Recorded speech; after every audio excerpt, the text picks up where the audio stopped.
Informasi pertama di Kompas Petang, Saudara. Pasangan suami istri di Kabupaten Bengkalis, Riau, tega membakar ODGJ atau orang dengan gangguan jiwa demi mendapatkan klaim uang asuransi. Pelaku senilai 150 juta rupiah.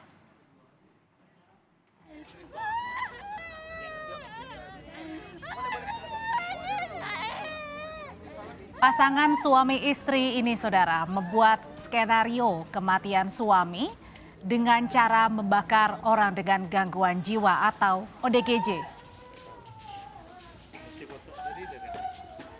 Pelaku ingin membuat pihak asuransi percaya bahwa korban tersebut adalah suami sang istri. Dengan demikian pelaku berharap pihak asuransi dapat mencairkan uang asuransi kematian.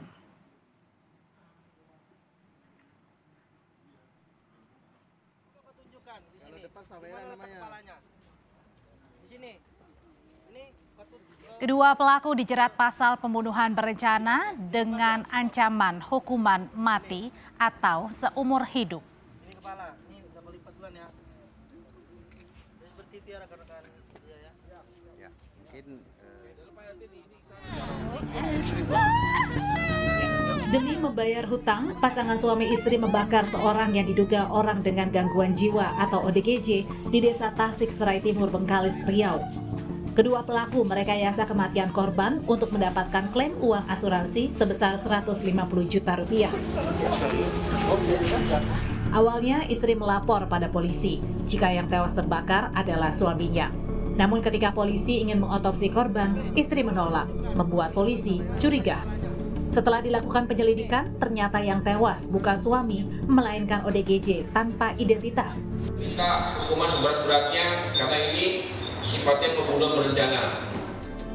Pelaku mengaku membuat skenario pembunuhan akibat terlilit hutang. Dan untuk membayar hutang, pelaku berencana mengklaim uang asuransi yang dimiliki pelaku. Citra Indriani, Kompas TV, Bengkalis, Riau. Lebih lengkap soal kasus pembunuhan ODGJ untuk rekayasa klaim asuransi di Bengkalis, Riau, kita tanyakan pada Kapolres Bengkalis, AKBP Indra Wijatmiko. Selamat petang, Pak Indra. Baik, selamat petang Mbak, apa kabar? Baik, Pak Indra, jadi kasus ini terungkap justru dari kecurigaan polisi. Gimana Mbak? Jadi kasus ini terungkap dari kecurigaan polisi soal pelaku yang awalnya melaporkan kalau sang suami ini sudah meninggal karena terbakar. Pak Indra. Baik, kasus bermula dengan kita temukan mayat yang hangus terbakar di dalam mobil carry di Desa Tarik, Talangmandau pada tanggal 27 Oktober 2022. Pada saat kejadian tersebut, anggota kami melakukan pemeriksaan olah TKP dan sudah menemukan identitas dari si pemilik mobil. Dan anggota saya menemui keluarganya, yaitu istrinya. Pada saat kami mengajukan otopsi, istrinya tidak mau diotopsi. Yang kedua, kami juga mengalami kecurigaan yang sangat besar. Seorang istri tidak ada gangguan sedikit mentalnya ketika melihat dan mendengar suaminya meninggal secara tidak wajar. Jadi waktu laporan pertama kali ke polisi, tindakan dari sang istri ini tidak menangis begitu, tidak histeris begitu? Betul, seolah-olah histerisnya seperti dibuat-buat. Ya, kami sebagai penyidik memahami karakter dan psikis seseorang apabila dia betul-betul stres dibuat atau stres benar-benar secara alami. Lalu kemudian pada saat curiga tersebut langsung polisi melakukan penyelidikan, Pak Indra. Ya, betul. Dengan kejadian tersebut tentunya kami mengalami kecurigaan dan tetap melakukan penggalian, mengumpulkan barang-barang bukti, ya, dan semua handphone saya selidiki dan amin, alhamdulillah Allah tidak tidur, kami dibantu dengan kekuatan tangan Allah. Sinyal dari pemilik handphone tersebut yaitu almarhum Pak Hendra menyala. Dan almarhum ini atau orang yang dibakar ini adalah orang dengan gangguan jiwa, betul Pak Indra? Ya betul, orang yang mengalami gangguan jiwa. Nah, pada saat skenario terbongkar oleh polisi, bagaimana reaksi dari istri pelaku ini? Langsung membenarkankah? Baik, Setelah mengetahui kita sudah terbongkar semuanya, tentunya istrinya menangis histeris dan mengakui perbuatan-perbuatannya, dan ini sudah direncanakan dari sebelum-sebelumnya oleh. Sejak kapan direncanakannya, Pak Indra? Nah, sejak kapannya masih saya gali, Mbak, ya. Masih saya gali. Jadi yang melakukan perencanaan ini keduanya ya, istri dan suami atau bagaimana? Terutama yang dari awal itu dari suaminya. Jadi suaminya ini adalah otak pelaku dari pembunuhan dan pembakaran. Betul. Perencanaan tersebut itu timbul dari suaminya awalnya. Kalau yang didapatkan kabar, Pak Indra, bahwa istri ini mau akhirnya melakukan seperti yang disuruh oleh suami karena ada tekanan. Ya, ada tekanan. Lebih tekanan ke ekonomi atau tekanan psikis dari suami? Seperti apa, Pak?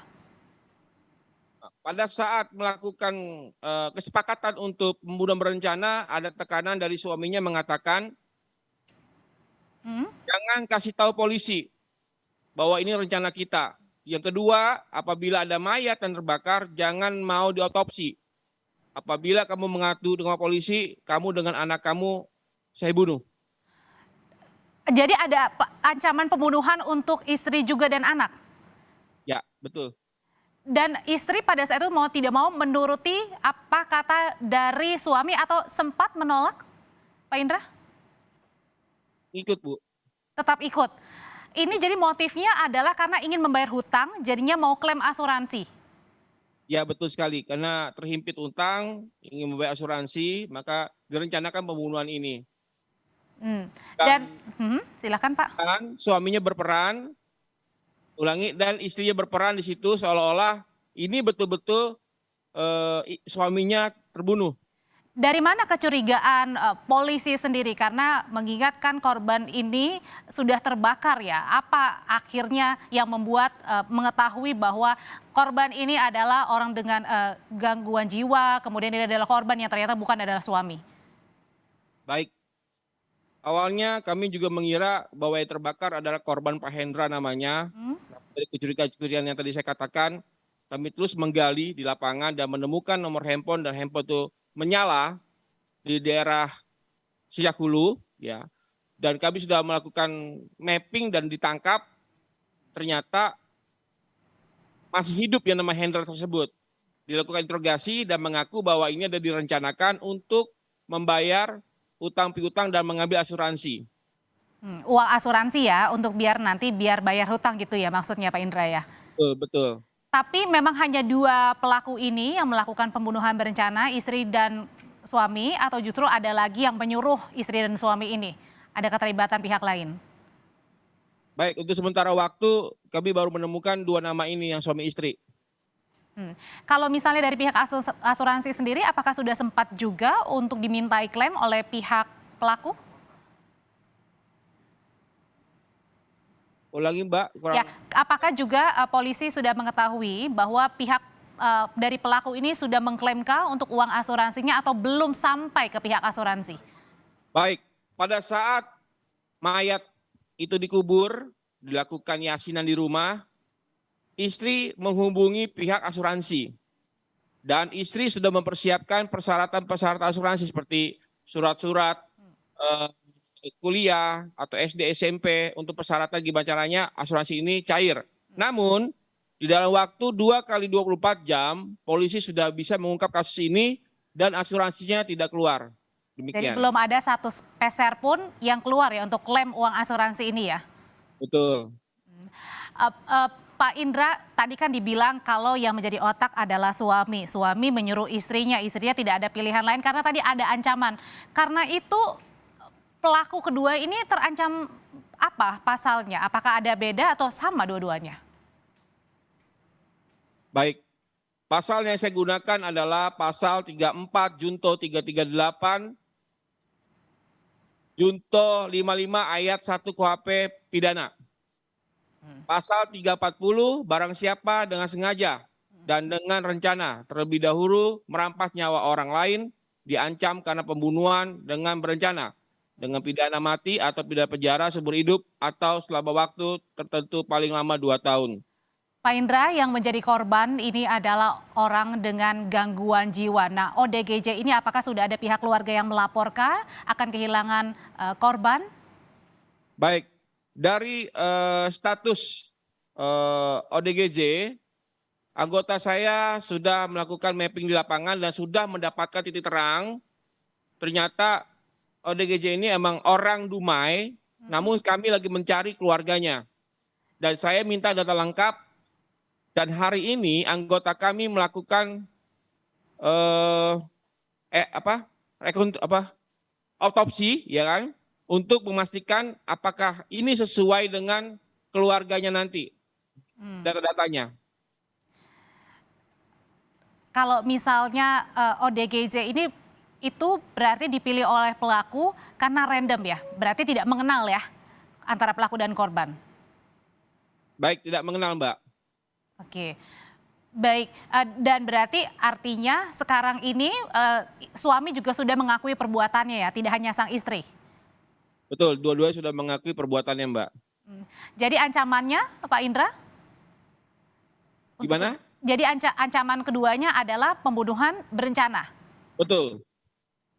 Dan kemudian untuk langkah selanjutnya apakah ada tes kejiwaan atau murni karena memang ini sudah ada motif untuk membayar hutang, kemudian untuk mengklaim asuransi, jadi tidak perlu lagi dites kejiwaan bagi dua pelaku ini ya, Pak Indra? Kalau menurut saya tidak perlu, Mbak. Karena saya lihat suami istri ini tidak ada gangguan jiwa dan melakukan kegiatan ini secara sadar yang dia lakukannya. Dan ini baru pertama kali ya dilakukan ya Pak Indra?